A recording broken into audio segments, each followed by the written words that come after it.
Welcome back after the break. आज जुम्मे की मुनासबत से होता है हमारा सेगमेंट ज़ाब्ता हयात। यकीनन हमारा दीन एक मुकम्मल ज़ाब्ता हयात है, तो ज़िंदगी से जुड़े हुए कई मसाइल को हम इस सेगमेंट में उजागर करते हैं। आज ख़ास तौर पे बात करेंगे रिज़्क़ की, और ख़ुसूसन हमारे किचन में जो अल्लाह ताला हमें बरकत देता है, कोई दानिस्ता नादानिस्ता तौर पर हमारे कुछ अमल, कुछ ऐसी तरीक़ेकार, क्या उसको हमसे दूर तो नहीं कर देता। किचन में बरकत लाने के लिए आप क्या कुछ कर सकते हैं और क्या कुछ नहीं करना चाहिए। कई चीज़ें ऐसी हैं जो हमें उसके बारे में शायद इतनी आगे ही नहीं है। तो आज उस हवाले से हम रहनुमाई लेंगे। हमारे साथ मौजूद हैं डॉक्टर आमिर अब्दुल्ला मोहम्मदी भाई। बहुत बहुत शुक्रिया आमिर भाई for making time for us today.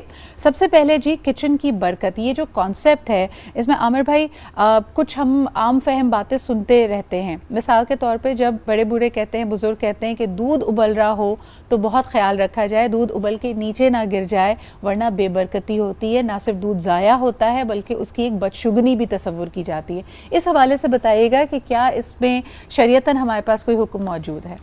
बिस्मिल्लाहिर्रहमानिर्रहीम। सबसे पहले तो बहुत अच्छे टॉपिक के ऊपर आपका शुक्रिया। हमारे यहाँ अमूमन कोशिश की जाती है कसरत को अवेल करने की, कसरत हमारे पास आए, और बरकत की हम फिक्र नहीं करते। हालांकि कसरत एक अलग चीज़ है, बरकत एक अलग चीज़ है। और इंग्लिश डिक्शनरी में कसरत का तो आपको मिलेगा लफ्ज़, लेकिन बरकत का कोई हम माना लफ्ज़ आपको नहीं मिलेगा। करीब तरीन हम ब्लेसिंग कह सकते हैं उसको, और कसरत उसको अबंडेंस में चली जाएगी। ब्लेसिंग तो हर चीज़ के अंदर हो सकती है ना, वो तो एक अच्छी चीज़ है, खूबसूरत चीज़ है। तो बरकत एक ख़ास इस्लामिक एक कॉन्सेप्ट है। अब इस बरकत के लिए सबसे इम्पॉर्टेंट तरीन चीज़ ये है कि अल्लाह का नाम शामिल किया जाए। सही। अल्लाह के नबी ने फरमाया कि जिस चीज़ में अल्लाह का नाम ले लिया जाता है उसमें अल्लाह की बरकत आ जाती है।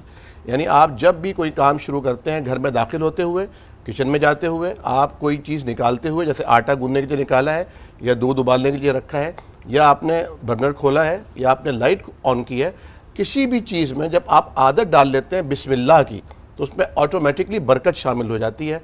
तो यकीनी तौर पे अगर कसरत ना भी हो तो भी बरकत का कंसेप्ट वहाँ पर नजर आएगा। चीज़ थोड़ी होगी लेकिन उसके नताइज बहुत अच्छे निकलेंगे। ठीक है आमिर भाई, यानी दूध उबल जाने से ऐसा खुदा ना खासा कोई अमल नहीं होता, लेकिन हर चीज़ में बरकत बढ़ जाती है अगर आप बिस्मिल्लाह करके शुरुआत करें।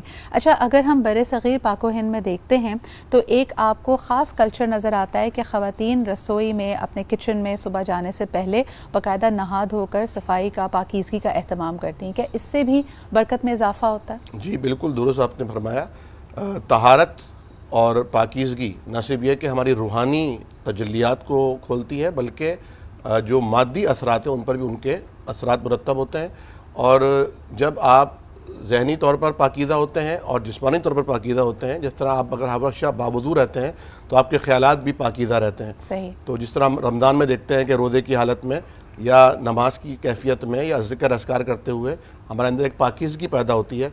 तो इस पाकीज़गी का असर बहरहाल आपके काम पर पड़ता है, आपके अगर आप खाना बना रहे हैं तो उस पर बनता है, हर चीज़ के ऊपर उसके असर आता है। सही। आपने जैसे बिस्मिल्लाहिर्रहमानिर्रहीम का जिक्र किया कि अल्लाह के बाबरकत नाम से किसी भी काम की शुरुआत की जाए। हम अपने बुज़ुर्गों से रिवायत देखते हैं कि जब हम घर का पानी, पीने का पानी भर के रखा करते थे, उस ज़माने में उबाला भी करते थे, अब तो खैर हमारे पास डिस्पेंसर्स आ गए हैं, लेकिन पीने के पानी पे हमेशा कहा जाता था या तो अलहम शरीफ या आयतुल कुर्सी या सूरह फलक और सूरह नास पढ़ के दम की जाए, ताकि तमाम लोग महफूज भी रहें, और अगेन वही बरकत का एलिमेंट। क्या ऐसा करना मसनून है? जी बिल्कुल। पानी के ऊपर बीमारों के लिए बिलखुसूस अगर दम किया जाता है तो ये मसनून है। बल्कि एक रिवायत में तो यहाँ तक आता है कि साहब सफ़र पर जा रहे थे तो नबी करीम सल्लल्लाहु अलैहि वसल्लम ने उनके मशकीदे पर दम किया, फरमाया कि ये पानी मुस्तकिल पीना, अगर ये पानी ख़त्म होने लगे तो इसमें और पानी मिला लेना। सही। और एक साइंटिस्ट ने एक तहक़ीक़ की थी, यानी एक ऐसे पानी पर जिस पर अल्लाह का नाम लिया गया और कुरान की कुछ आयत पढ़ी गई, और एक ऐसा पानी जिस पर कुछ भी नहीं किया गया, तो वो पानी जिस पर आपने बिस्मिल्लाह पढ़ी थी, अल्लाह की मुक़द्दस आया, जैसे सूरह फातिहा का आपने जिक्र किया, या मुअव्वदतैन, सूरह फलक और सूरह वन्नास, ये बहुत ही ज़बरदस्त रुक़िया और दम है, तो वो पानी प्योरीफाई हो गया। सही। तो ये बहुत बड़ी, यानी और आपके पूरे सिस्टम को सही रखता है, यकीनन आपका जो स्पिरिचुअल, आपकी रूहानियत को स्ट्रॉन्ग करता है। आमिर भाई, कुछ सवालात आपके लिए आए हैं। सबसे पहले, अब मगरिब के बाद घर में झाड़ू देने से मना फरमाया गया है, और ख़ुसूसन आपके किचन में, आपके बावर्ची खाने में झाड़ू देने से मना किया गया है। इसकी क्या अहमियत है और इसकी क्या वजह है? ये हदीस शरीफ में तो नहीं मना किया गया, लेकिन बुजुर्गों ने मना किया है। तो मैं समझता हूँ कि जिस तरह बहुत सी ऐसी बातें हैं कि कैंची का ना चलाया जाए, पाँव बच्चे ऊपर बैठे हों तो ना हिलाए जाएं, और इसी तरह रात के वक्त झाड़ू ना दी जाए, کیونکہ رات کے وقت جب وہ اڑتی ہیں جو ڈسٹ اڑتی ہے تو وہ کہیں بھی جا کے بیٹھ جائے آپ کو نظر بھی نہیں آئے گی, اندھیرا ہوتا ہے, اور پہلے زمانے میں تو لائٹس کا ویسے ہی فقدان تھا.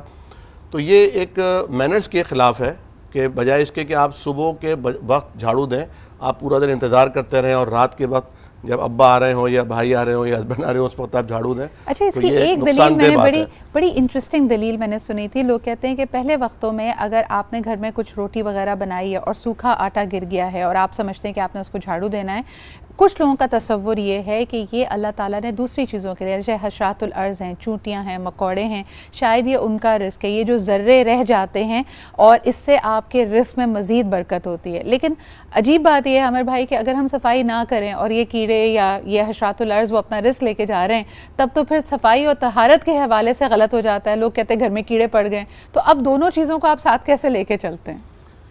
شاید تھوڑی سی بات ذرا سی لمبی ہو. ایک بزرگ نے فرمایا کہ بجائے اس کے کہ اپنے گھر میں کوئی پاؤڈر چھڑکو حشرات الارض کو مٹانے کے لیے, ایک مٹھی بھر آٹا ان کے جہاں پر وہ زیادہ نکل رہے ہوتے ہیں وہاں ڈال دو, کیونکہ وہ نکلتے ہی اپنا رزق لینے کے لیے ہیں. جب وہ وہاں آئیں گے اور ان کے ذرا سے منہ میں تھوڑا سا رزق آئے گا تو وہ چلے جائیں گے. دوسرے ایک بزرگ کے بعد ایک صاحب گئے اور کہا کہ میری بیٹیوں کی شادیاں نہیں ہو رہی ہیں اور گھر کے حالات بہت خراب ہیں, تو انہوں نے کہا کہ 200 بھوکوں کو روز کھانا کھلایا کرو.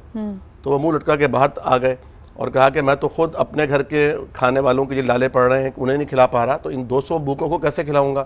تو ایک دانشور وہاں موجود تھے, سمجھدار آدمی, ان سے جب مشورہ کیا کہ تم اداس نظر آ رہے ہو, کیا وجہ ہے؟ تو انہوں نے کہا کہ میں آستانے پر گیا تھا, بابا نے مجھ سے یہ کہا کہ 200 بھوکوں کو روز کھانا کھلاؤ. انہوں نے کہا اللہ کے بندے پریشان ہونے کی ضرورت کیا ہے, بھوکی تو اللہ کی ہر مخلوق ہوتی ہے. صحیح. تو 200 چیونٹیوں کو کھانا کھلا دو, 200 چڑیوں کو دانہ ڈال دو, بالکل اللہ تعالیٰ تمہیں مالا مال کر دے گا. تو اپنا تجربہ بتاتے ہیں کہ میں نے یہ عمل شروع کیا, اپنے گھر کے اوپر ایک مرتبان رکھا یا ایک سٹورا رکھا اور اس میں پرندوں کے لیے ڈالا ڈالتا تھا, اور اسی طرح ایک مٹھی آٹا جہاں جہاں میں دیکھتا تھا کہ چونٹیاں وغیرہ ہیں وہاں ڈال دیا کرتا تھا.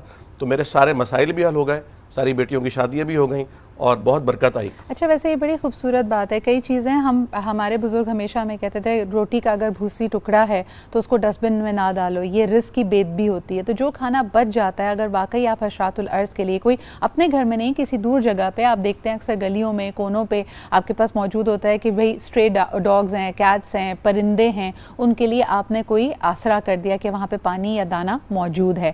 چوری بناتی تھیں پرانے زمانے میں خواتین کے, سوکھی روٹی میں تھوڑا بہت کچھ ملا کر اس کی بالز بنا کر اس کو گوند کر ڈال دیا جاتا تھا. ایک کالر ہمارے ساتھ موجود ہیں, آئیے ان کی بات سن لیتے ہیں. ہیلو, السلام علیکم. وعلیکم السلام. صدر اقبال کیسی ہیں؟ میں بالکل ٹھیک ٹھاک. آیا, آپ کیسے ہیں؟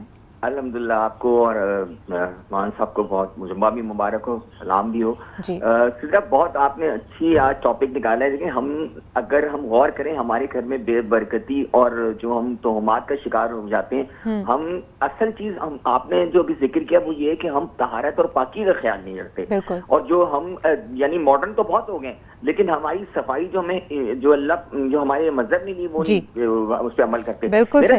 میرا سوال یہ مولانا صاحب سے کہ ہمارے اور آپ نے اس کی نشاندہی کی جو میں پوچھنا چاہ رہا تھا, ہم رزق کو بہت ضیاع ہمارے یہاں ہوتا ہے, جس کا ضیاع ہم کرتے ہیں. ہمارے بچے جو ہیں آج کل کھانا چھوڑ دیتے ہیں, ہم کو ٹائم کم ہے, پلیز سوال کر لیجئے اپنا. بس سوال یہ ہے کہ جو ہمارے گھر میں بے برکتی ہو چکی ہے اس کو ریوائیو کرنے کے لیے ہم اس میں برکتیں کیسے. بہت شکریہ, thank you so much for that. یہ چھوٹی چھوٹی ٹپس اسی کے لیے ہیں, لیکن اگر آپ کے سوال کو تھوڑا سا میں اور انہانس کر دوں عامر بھائی, کئی دفعہ بے برکتی کا ایک جیسے وہ کہتے ہیں کہ اشارہ یہ ہوتا ہے کہ گھر میں بہت لذیذ بہت اچھا کھانا بن رہا ہے جس کے لیے محنت ہو رہی ہے, لیکن وہ کھایا نہیں جا رہا, وہ ہمیشہ بچ رہا ہے, گھر کے لوگ اس کو کھا نہیں پا رہے, اور پھر ایونچولی وہ یا تو ضائع ہوتا ہے یا کسی کو دینا پڑتا ہے. یہ کیا نظر کا معاملہ ہے, بے برکتی ہے؟ آپ اس کے لیے کیا ایڈوائز کریں گے؟ بالکل, یہ بہت ہی